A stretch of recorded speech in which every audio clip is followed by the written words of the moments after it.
सर्वभूतानि रातवेदतुलीमा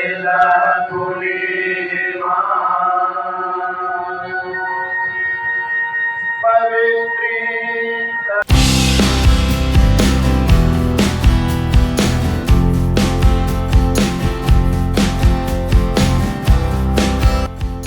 राजधानी दिल्ली के द्वारका सेक्टर 8 स्थित रामलीला मैदान में एक अद्भुत आध्यात्मिक वातावरण देखने को मिला।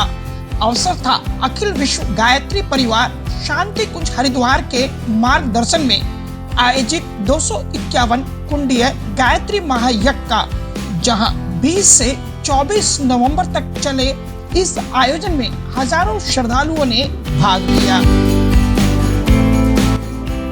बिना अग्नि दीप प्रज्वलित करके संपन्न किया गया महायज्ञ प्रदूषण मुक्त समाज की प्रेरणा देते हुए इस महायज्ञ को अग्नि की जगह केवल दीप प्रज्वलित करके प्रतीकात्मक रूप से संपन्न किया गया। यह अनूठा प्रयास पर्यावरण संरक्षण और धार्मिक मूल्यों को साथ लेकर चलने का एक प्रेरक उदाहरण बना। भव्य कलश यात्रा और आकर्षक झांकियां। आयोजन के पहले दिन निकाली गई कलश यात्रा में भव्य झांकियों ने सभी का ध्यान आकर्षित किया। भ्रूण हत्या के विरोध में संदेश, नारी शक्ति के विभिन्न रूपों का चित्रण, पर्यावरण बचाव की प्रेरणा, समाज सुधार का संदेश, ये तमाम संदेश झांकियों के दौरान दिए गए।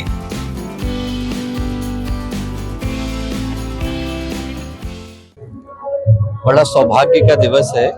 आज हम लोग यहाँ पर एक बड़े ही महत्वपूर्ण संकल्प को ध्यान में रख करके एकत्रित हुए। देश को व्यसन से मुक्त करना है।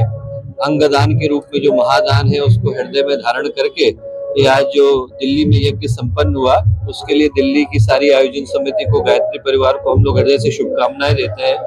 गायत्री परिवार गुरुदेव ने एक ही उद्देश्य के साथ प्रतिष्ठित किया, मनुष्य में देवत्व का उदय, धरती पर स्वर्ग का अवतरण। इंसान के अंदर जो देवत्व की संभावना है उसको जागृत करने के लिए आज 15 करोड़ परिजन दुनिया के 80 देशों में अनवरत प्रयत्नशील है।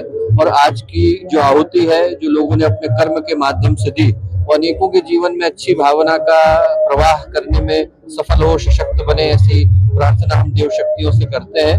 यहाँ का यज्ञ न केवल सफल है बल्कि लोगों के हृदय में अच्छी भावनाएं प्रतिष्ठित करने का एक बड़ा ही सशक्त माध्यम आज की प्रतिकूल परिस्थितियों में बना। आज सांकेतिक हवन किया गया प्रदूषण को देखते हुए, जबकि मान्यता है कि यज्ञ करने से प्रदूषण खत्म होता है, क्या कहेंगे इसमें? शास्त्र इसी बात को कहते हैं कि जो असली आहुति है वो लोगों की भावनाओं से डलती है। और गायत्री परिवार इसलिए है क्योंकि वो एक जिम्मेवार नागरिक के रूप में अपने कर्तव्य को निभाना जानता है। आज की जो परिस्थितियां हैं उन परिस्थितियों को ध्यान में रखते हुए जो आज की वैधानिक आवश्यकता है, सांस्कृतिक जरूरतें हैं, उसमें सबसे ज्यादा महत्वपूर्ण आहुति व्यक्ति की भावना की दृष्टि से डलती है। भगवान गीता में कहते भी है, यज्ञात् भवन्ति भूतानि पर्जन्यात् धर्म संभव। जो असली आहुति है वो हमारी भावनाओं से ब्रह्म को अर्पित होती है। उस रूप में आज का ये जो यज्ञ है वो सांकेतिक नहीं कहेंगे, हम कहेंगे भावनात्मक दृष्टि से उत्कर्ष पर जाकर के संपन्न हुआ। धन्यवाद सर। गायत्री परिवार ने इस आयोजन के माध्यम से सामाजिक कुरीतियों को दूर करने का आह्वान किया। यह महायज्ञ केवल धर्म तक सीमित नहीं रहा बल्कि समाज कल्याण के लिए एक प्रेरणा स्रोत भी साबित हुआ।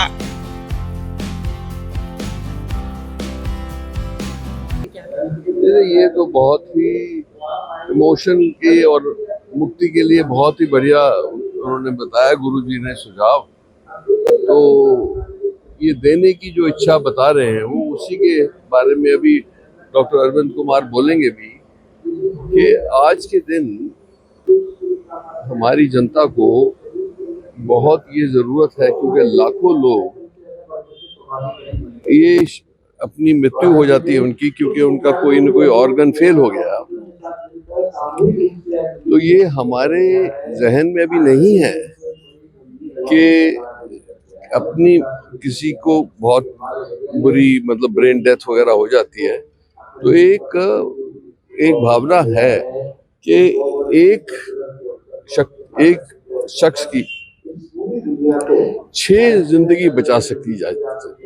ये मैसेज देंगे अभी डॉक्टर अरविंद कुमार है। मैंने तो इमरजेंसी में जाना पड़ा, पर वो अभी देंगे मैसेज कि हमारे अभी खास करके धर्म में ये वो नहीं है देने की इच्छा, और ये बहुत ही इम्पोर्टेंट चीज़ है कि लाखों लोगों का जीवन दान हो सकता है। इससे बड़ी क्या बात हो सकती है कि एक ट्रेजेडी से वो ही जो रूह है वो 6 जनों में जिए, तो इससे बड़ी चीज हो नहीं सकती। Thank you so much.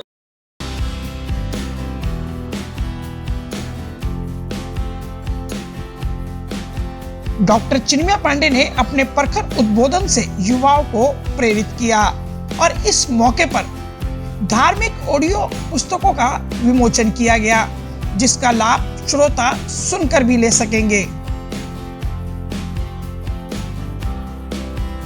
Gayatri परिवार ने हमेशा समाज कल्याण और संस्कारों को बढ़ावा दिया है।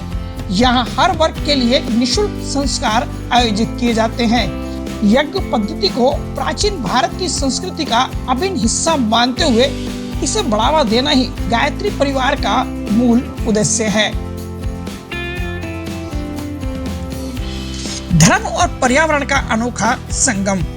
251 कुंडीय यह महायज्ञ न केवल धार्मिकता का परिचायक रहा, बल्कि सामाजिक और पर्यावरण की चेतना का भी संदेश फैलाया गया।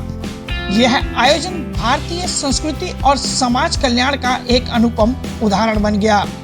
धर्म के साथ साथ समाज सेवा का यह संगम आने वाली पीढ़ियों के लिए एक प्रेरणा है।